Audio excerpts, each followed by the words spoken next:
So today I'm not going to speak about my product or what it is or what I'm intending with it. What I'm trying to talk about today is about funding, about money and people, about creating a business that does what I'd like it to do. So even if you have heard about me or Bragi, for a second imagine you've never heard about me. It's the first time you see me. If you've never encountered me before, hi, I'm Nikolaj. And I'd like to start a business. How many of you would like to invest in me? None, right? I have no relevance to whatever you have in your pocket to my brain. So what I'd like to talk about is who I am. I've started 6 companies since I was 18, and I've never lost any of my investors' money. And mostly, I've made them good money. How many would invest in me now? None. Well, that's good. So, my second largest company, I built TVs and flat screens. I started that company with friends in 2000, and we sold it off to Thomson in 2005. And I have a really great idea. How many would like to invest in me? Hands up. Yeah. So after selling that company, I started a design agency. And in the last 3 years, we won more than 100 IF Awards, Red Dot Awards, CS Innovation Awards. It's the most successful design agency on the face of the planet. I built that company with my partners from 40 to 300 people, and I built the company in Munich from 0 to 50. And I have a great idea. How many would invest in me? Oh, I'm getting better. So not only do I have a great idea, but I'm willing to put my own money in there. So whatever I've earned before, everything, every single euro that I've ever spent in my, or earned in my life, I'm going to invest that money. Every single dime. I believe in the idea that I have so much that I'm going to take everything I own and spend it on my idea. Anyone care to join? Who thinks it's a good idea now? So, I have this really great idea about this tiny computer that sits in your ear that will entertain you and able to do things that you couldn't do before. And whatever you could do, it will make you better doing it. That's what I intend to do. Anybody would like to invest in that idea? Hands up. Yeah. So I started a company called Bragi. Talk about the name later if anybody wants to hear why it's called Bragi. And what we made is a small wireless earbud for both ears that is completely wireless, that has loads of speakers, microphones. It will play back music either from your phone or from your device itself. It will track your pulse, it will track how you move, it will track how well you move, and it will be doing that with and without a phone. And I collected a great team of engineers with me that come from the European Space Agency, that come from Infineon, Intel, from Harman, and they helped me build this thing, so we actually think we can make it. And we can think we can make it at a good price, where we can make a decent amount of money. And we think we can explain it by that we make for the ear what Google is making for the eye, with the same kind of impact on society. Anybody want to invest in that idea? Yeah. So, it's not just about my money, but about getting money for my idea in general. It's about engaging with people that are willing to spend the money that they've earned on what I am willing to do, on a promise that they will make more money or do something good.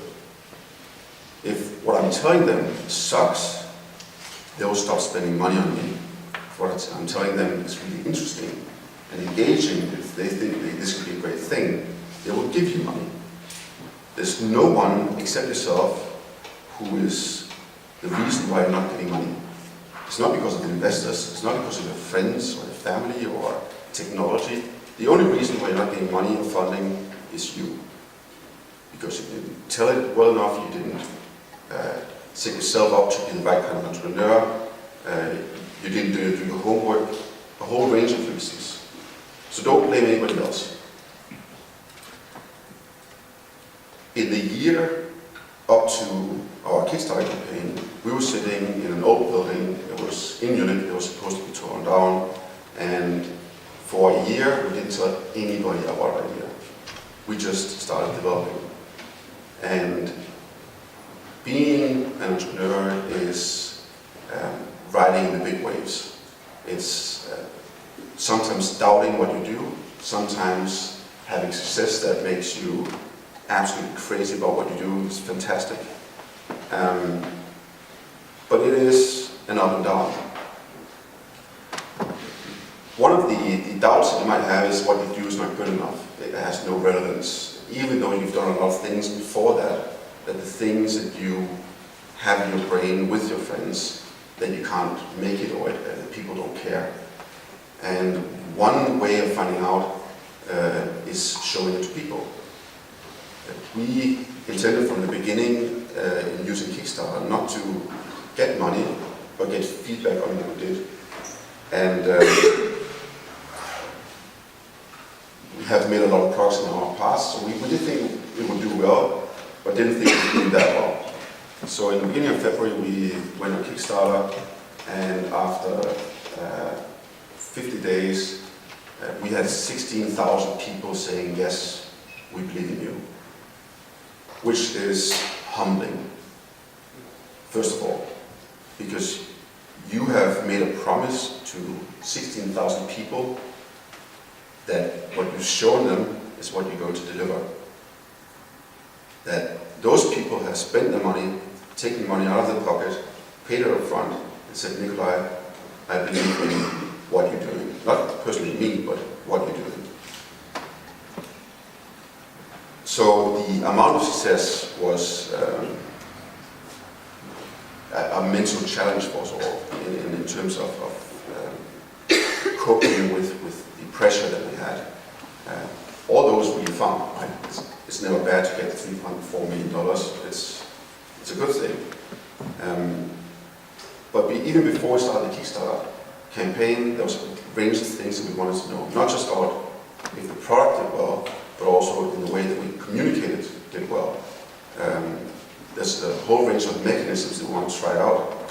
So while doing our Kickstarter campaign, the entire first 2 days, we did nothing. So for 2 days, we sent no press releases. We just did a bit of stuff on Facebook, but we did nothing. So, and the reason for that was we wanted to see how the product performs in an unassisted sale. So if we were to put this product into market in Tokyo, whenever nobody had heard of us, we would see how that product would do. We would see how it would scale, and we would be able to sell retailers or carriers or whomever we want to sell to. Even though you don't promote it, even though you don't do anything for the product is wildly successful. After 2 days, we sent out a press release to see how the assisted sale went. So how will the product sell if you're actually promoting it, doing marketing for it, talking about it, placing it in the right channels. And that went really well. Then without us really planning on it, we got the pleasure of seeing how it works if you get a PR catastrophe. Not only once, but twice. So in the first week of us starting a Kickstarter had been hacked. So Kickstarter sent out an email to everybody who's ever had an account with Kickstarter saying, well, you've been compromised, your password has to be changed, which didn't really help our campaign a lot. The second one came when Apple wanted to show the muscle and send out a leak, very handily, of a patent that they were awarded in 2009, showing something that resembled what we did. Which we anticipate, if you do something that has relevance on a global market, you will be fought. There will be people who won't like what you do, whether them being small or big, but you'll have people fighting you. And you'll have to see what happens there. It wasn't intended. Then we had a long Facebook, didn't do anything. We just wanted to see how an organic sale would be. You know, if it's declining over time, if it's stable. And at the end, we want to see if we could have an organic market grow again by doing activities. So for us, this was a big marketing test field, trying out the different things that we intended, trying out different tools that we had, but also seeing where people came from. Even though it might seem that we did a lot of PR, we didn't. The conversion rate that we had on Kickstarter was very, very high. So the amount of people that went on our campaign page wasn't actually that many. We were just very good at converting them. So this was a bit about Kickstarter and why we did it. We didn't do it for the money. It was very nice getting the money, and it helped us do a lot of other things that we realized afterhand. So even though that I have a long experience in building companies and talking to big companies that would be our suppliers, none of them took me serious. Like before, 2 months before, I was CEO of a big design agency, and 2 months later I was kind of unemployed. Maybe by myself, but I was not being employed and not really that important to the suppliers anymore. So having this Kickstarter success enabled us to engage with suppliers, both in terms of components, but also in terms of people building stuff for us on a completely different level.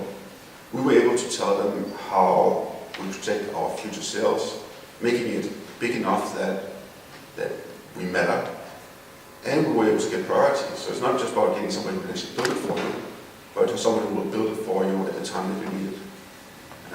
Many of these bigger sub-suppliers, they will have times in August till October where they're building stuff for everybody else. So even though that you would like to have a built product, you won't be able to. It also set a completely different type of movement in terms of getting money. I never planned on getting more money than I had. I never wanted to have external investors in. I wanted to do this by myself because I didn't want to be an intellectual prostitute like I felt before. I did great projects, it was a lot of fun, but it was still me, and I wanted once to do what I felt was right and what I felt was the right direction to go.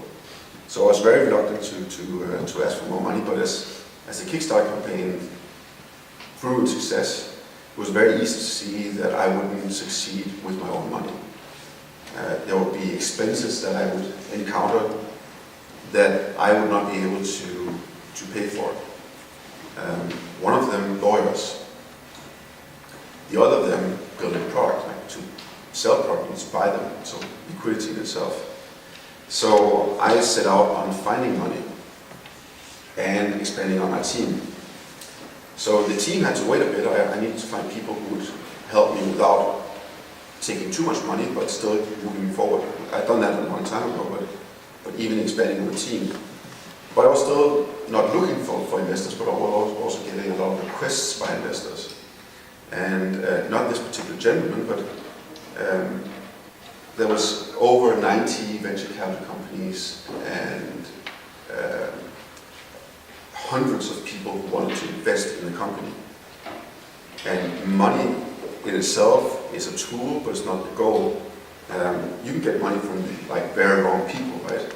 You don't want to have money just from anybody. You want to have money from the right person who can enable you, who can do something for you couldn't do before. And Kickstarter enabled us to talk to investors that had a different skill set. When we went to the investor meetings, we were asking them what they could do for us, rather than, please, can you give us money? I presented for 5 minutes what we did, and the rest of the meeting was about them telling us why they would be able to be the right student for us. And it's not about being arrogant or out of place.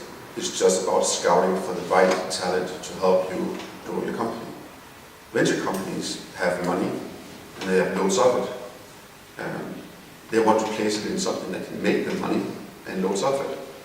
But they also have really, really intelligent and capable people within the organization that have seen not tens but hundreds of companies go through the same mistakes or same right things as you have before. If you find the right person that will spend money with you. But it's not just about money. A company is not about money. A company is about people. People enabling you to do things. I've built quite a few companies, and there's a whole range of things that you might know about organizational structure. There are two things that have been very important for me. One is the rule of three. So whenever I hire in any company, I hire in threes. People are incomplete. I have things that I'm very good at, but I have a whole range of things I'm not very good at. So this is from my former team. So I always hire somebody who's creative, somebody who's an expert, and somebody who's a process person, which enables me to approach problems with no limitations and limitations of the method and the process itself, which enables me to find the right problem and create the right solution to the problem, and ensuring that we have the trust to actually get into delivering the end solution, not just having it, but actually commercializing it.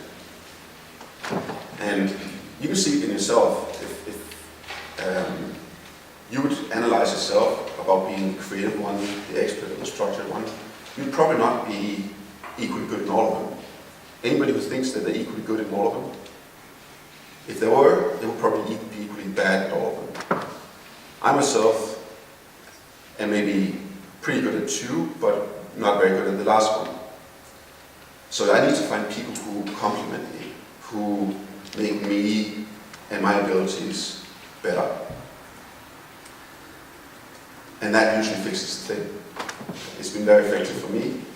But when hiring people fast, the challenge of hiring good people is very high. And you will hire people that won't do your business good. The first people that you hire in a company are most probably your friends or friends of friends, or somebody you've known from like your studies somewhere else, or it might be even your partners.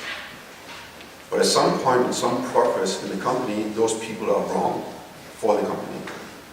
And the most difficult part of that step is parting as you go along. This is the first time I started a company by myself, without having any other partners in the company. I used to have partners, but at some point or the other, one partner wasn't interested or wasn't very valuable at the stage that the company went into.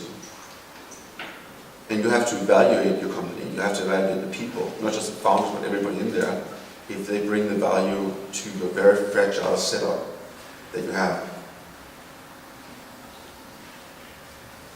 In a very small company, you don't have divisions or people who will just take care of marketing or just take care of some other things.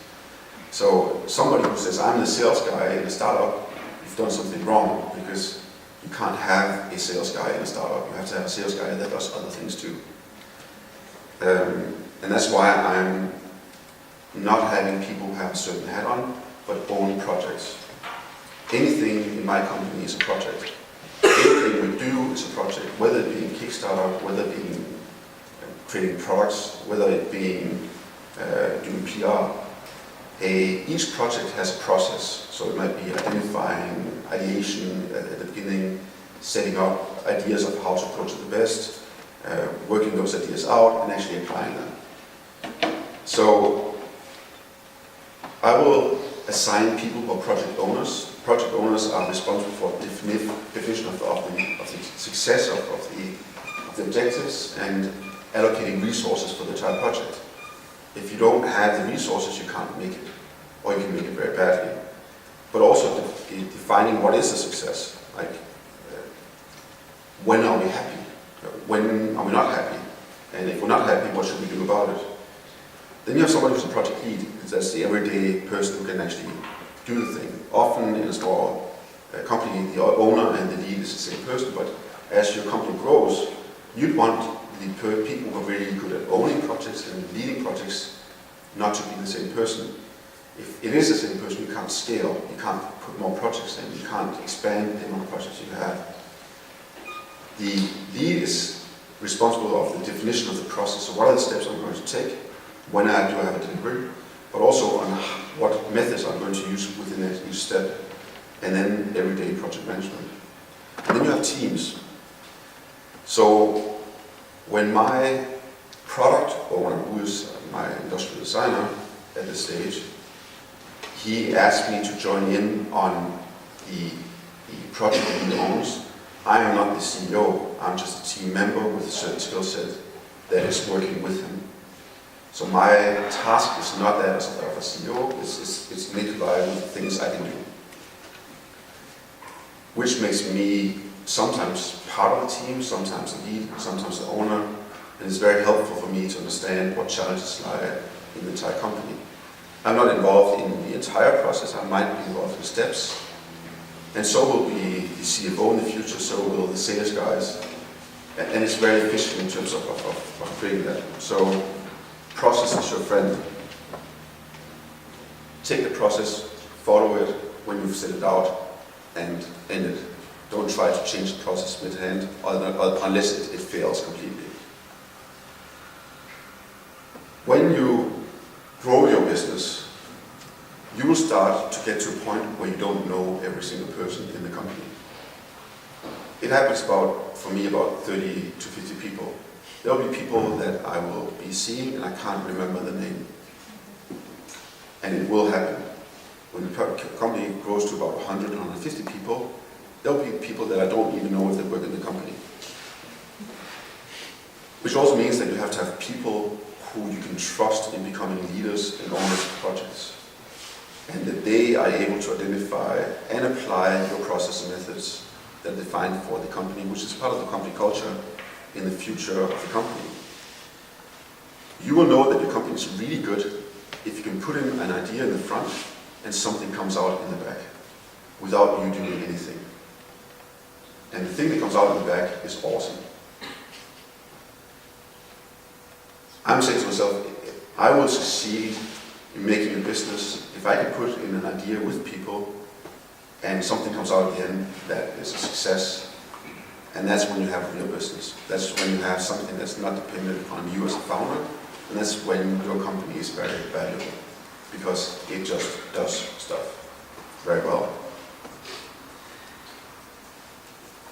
When I'm starting companies, it's not about having a goal of me selling a company or building something.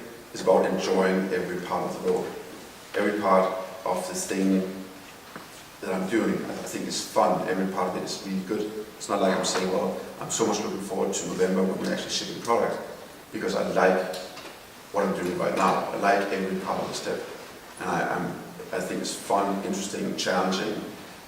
It's developing me as a person. And it's very important to keep attention on what is important. It's not just the end goal, but it's actually the entire process.